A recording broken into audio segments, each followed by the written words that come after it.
I think there's a backtrack of the backtrack of the backtrack. I mean, you can't envy the NBA or the commissioner in this. Where do you think we are right now, Senator? Well, good morning, Joe. It's good to be with you. You're right. We've seen the NBA falling all over itself to backtrack, and everybody understands why. There's big money in China, and the NBA teams make a whole lot of money broadcasting in China, having subscriptions in China, having online subscriptions, having fans there.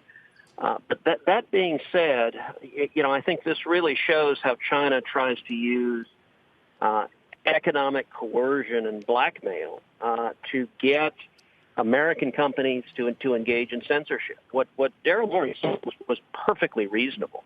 The protesters in Hong Kong are standing up for democracy. They're standing up for human rights, and indeed they're walking the streets of Hong Kong, carrying quotes from America's founding fathers. They're asking for the same rights that everyone wants, and to see what the NBA did, because as soon as Daryl Morey tweeted this, the NBA suspended the Rockets coverage in China, knocked them off TV, knocked them off the internet, boycotted them, and we suddenly saw a whole series of just abject apologies. And I got to say, the NBA should be better than that.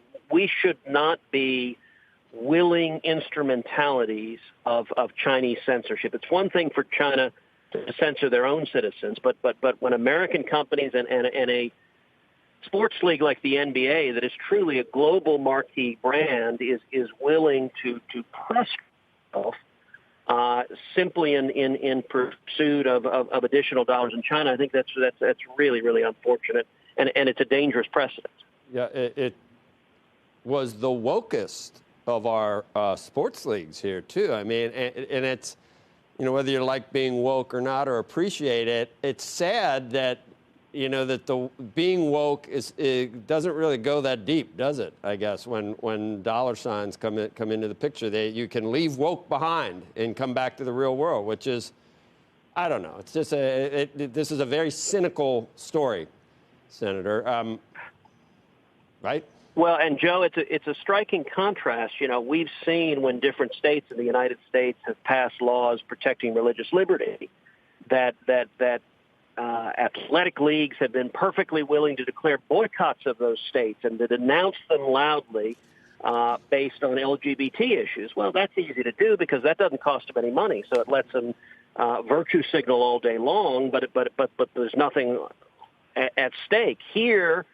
When the Chinese communists in Hong Kong are oppressing dissidents, are suppressing free speech, or violating human rights, where the stakes matter intensely, and there's a choice between standing for free speech and human rights or making another buck.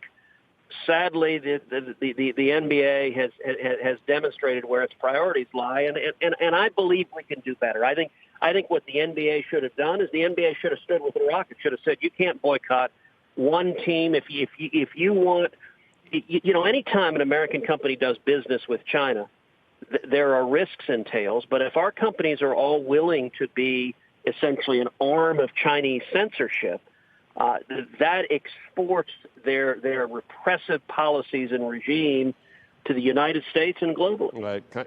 Kind of a bad move by China, too. If anyone was still, saying that President Trump's on the wrong track, just in terms of some of these issues, you don't have to agree with him on all the issues with China, but they just lost everybody. Even any of the holdouts that were saying, oh, no, Stephen Roach, he'll be on later today. I'm sure he'll be on. He's still fine with everything. But I don't know, he may be the last person in the country that doesn't say, wow, there is a problem to some extent with this relationship. Well, Senator, can I just ask you a question? This morning, the futures are up by about 200 points on the idea, based on a couple of news reports out there, that the Chinese would be willing to make a deal. You read into it, and again, these are officials who aren't named in a couple of reports that are out there, but they're suggesting that China would accept a limited deal as long as there's no more tariffs imposed by the president, and that they'd be willing to buy an additional $10 billion in U.S. agricultural goods on top of the $20 billion they already purchased. Does that sound like the type of deal you'd support? Well, look, I'm hopeful that we get a deal and a good deal with China. I think trade with China is important, and I think when it comes to the president's trade agenda, where it has been, where I agree with it the most is concerning China. China's trade policies have for a long time not been fair and not been on an even or level playing ground. That they export about $500 billion into the United States, and they only import about $100 billion. And so I think the president is right to try to lean in and get fairer terms. And in fact, I can tell you what I and most Republican senators have urged the president repeatedly is focus on China, try to really open up that market to more goods and services, but don't at the same time engage in a trade battle with all of our other trading partners. And I think it would be good to see a trade deal with China, but we can do that without at the same time linking back to this NBA issue we were just discussing. We can do that without compromising our values. We don't have to do that to be able to engage in trade. Senator, while we have you here, there's some other stuff going on. I just want a quick comment from you. What would it take? What would you need to see in terms of this Ukraine situation for you to say, okay, I'm gonna vote with Romney if he happened to go that way? I mean, do you see any possibility of President Trump losing 20 Republican senators, assuming he gets all that the Democrats stay? Vote as one. Look, I'm not going to engage in hypotheticals about what conduct might be sufficient. I can tell you, I think the behavior of House Democrats has been that they have been looking to undo this election since November of 2016. That the view of House Democrats, without any facts, and really irrespective of the facts, is that the House Democrats want to impeach the president. And I think there's a very good possibility the House Democrats will vote to impeach the president, but it's not based on actual conduct. It's not based on facts. And in fact, they already are there before any investigation. In the Senate, I voted along with all 100 senators. Every Republican, every Democrat voted for the Senate Intelligence Committee to investigate this matter and find out what happens. I think we should actually look at the facts, but that's not what the House Democrats are doing. What the House Democrats are doing is trying to undo an election because they're unhappy with how the American people voted in 2016. Can you tell us why we're talking to you in Taiwan, where you've been, what you've found out, how much can you tell us? I know that you weren't free to talk about everything before, but now that you've left some of these countries. Well, sure. So I'm in the midst of an Indo-Pacific tour. I started off in Hawaii, meeting with the Indo-Pacific Command and the Pacific Fleet and getting fairly extensive briefings and meetings with them about the security threats throughout the Indo-Pacific.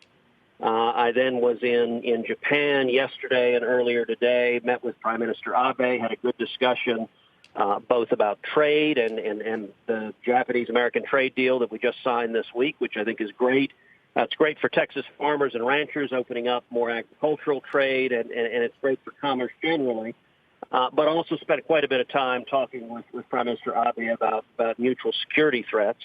And the dominant security threat for Japan, for Taiwan, where I am now, and the other countries that I'm going on this tour, the dominant threat in this region is China. China is getting more and more aggressive militarily. They are investing billions in modernizing their military. They are investing massive amounts of money, engaging in economic coercion. Their program that they call the One Belt, One Road initiative is investing massive amounts of money throughout Asia, throughout Africa, through Latin America, and essentially trying to get impoverished governments to take either loan deals or very attractive terms and be in a position where where China can effectively control the infrastructure of those countries. I think that is profoundly dangerous. And so the purpose of this tour that I'm engaged in, we really have envisioned as a friends and allies tour, meeting with the friends and allies of America that throughout the Indo-Pacific, and discussing ways to most effectively stand up to this growing geopolitical threat coming from increasing Chinese aggressiveness. Yeah, and that's not totally separate from trade either, I guess, in simplistic terms. And I'll bet the president would say that some of that $500 billion in the trade deficit, we're basically funding the build out of China's military. I mean, if you think of it, it's not apples to apples necessarily, Senator, but it's a point well taken, right? Yeah, no, I think that is exactly right, and I think it is one of the most significant national security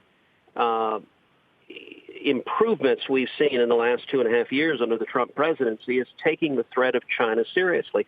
Another example is Huawei. Huawei is a telecommunications company owned by the Chinese Communist Party, and they have been throughout the world going to countries and offering very, very low cost, in some instances effectively free telecommunications equipment to build a 5G network. Now here's the kicker. You take the Huawei equipment and the Chinese Communist Party can tap into every phone conversation you have in the country, every bit of data you transmit in the country, and it gives them unlimited spying capacity. That is obviously a very, very bad deal, certainly for America, but it's a bad deal for our allies. And I think the Trump administration and a number of us in Congress have worked together to really focus on the national security threat. And we've seen quite a few of our allies backing away. They were close to taking Huawei and putting them in a position to have that spying apparatus. And thankfully they've stepped back. I think that's a consequence of taking the threat of China much more seriously. Senator, thanks for spending all the time with us. You must be, are you headed to dinner or something? Have I got that right? Where are you? I am headed to dinner with the Taiwanese foreign minister. I'll be meeting with President Tsai of China tomorrow. Actually, I'm here for Taiwan's President Tsai of Taiwan. Tomorrow is their national day, what they call the 10-10 day. And so I will be meeting with her tomorrow and then continuing the tour throughout the Indo-Pacific. All right. Thank you, Senator.